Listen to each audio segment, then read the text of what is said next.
Secretary, my apologies for calling you too early. Would you now like to address us? Thank you.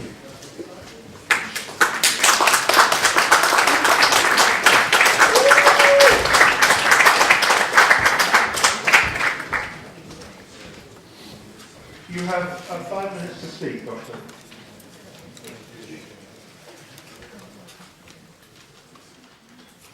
Thank you, Mr. Mayor.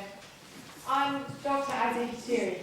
I'm here on behalf of Barnet Alliance for Public Services and over 8,000 residents who've signed this petition asking for a referendum on the One Barnet programme. This petition, growing at a rate of more than 1,200 signatures a month, represents a groundswell opposing One Barnet. It's the second largest petition that's been presented in over 10 years, and yet we have little confidence that this administration will listen to the people it's meant to represent. Why? Because you've not consulted us about One Barnet, and until recently refused to discuss or debate it publicly. You've been close-minded when we've appeared before you at cabinet and committee meetings. Your questions to us were not about anything we said, but were feeble attempts to gain support for your own positions. You failed to answer substantively any of the detailed questions about One Barnet that we have asked. You've restricted the opportunity for open discussion of issues that concern residents at residence forums. In addition, you failed to listen to constituents on the disastrous contract with NSL, which has damaged the local economy, caused businesses to fail, angered residents, and is not making the promised savings. On the closure of Fry Barnet Library and the thousands of pounds wasted on the ill-conceived fantasy of a landmark library.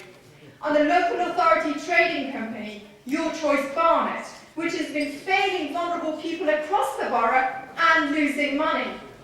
For you, formulating policy seems to mean spending millions of pounds on consultants and promising what you cannot deliver. When it comes to scrutinising policy, you've dismissed the significant flaws and risks we've pointed out to you with superficial reassurances and rationalisations that convince only you. When charged with scrutinising the contract with Capita and your own lawyers confirmed that you couldn't change it, you didn't even ask. What if it's not safe? What will the results be? Instead of your guaranteed savings of between 41 and 120 million pounds, and do you even know how much it's meant to be? We predict lower so-called savings at the expense of reduction in quality of and wholesale cuts to services. You predict betterment. We predict the marginalisation of thousands of residents who don't use computers or mobile phones and will be lost in the capital's automated customer services system. The loss of a meaningful relationship between residents, their councillors and the council. A further erosion of democratic rights of residents to influence policy through the ballot box. And further damage to our economy, that is the loss of local jobs, the loss of business on the high street, further damage to libraries, and in all these ways, further damage to our community. That will be your legacy. You can go on blaming everyone other than yourselves and believing your fantasy improved economy. You will be gone from this building after the next election, but perhaps you will still be amongst us here in the borough, and you would wish you'd done a better job of consulting your neighbours.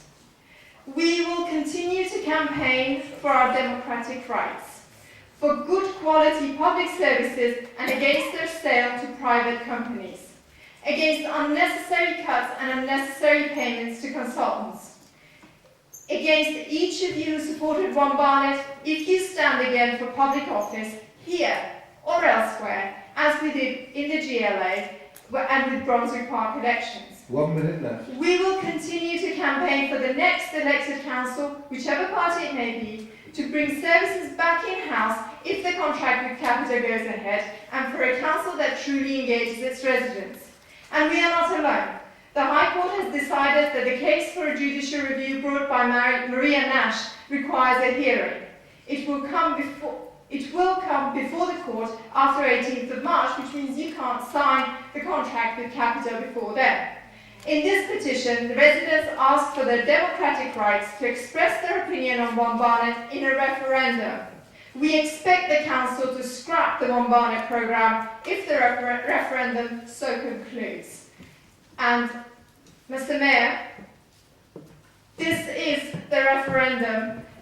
This is the request from residents for a referendum. Over 8,000 of them, and still growing, have signed this, and I present it to you.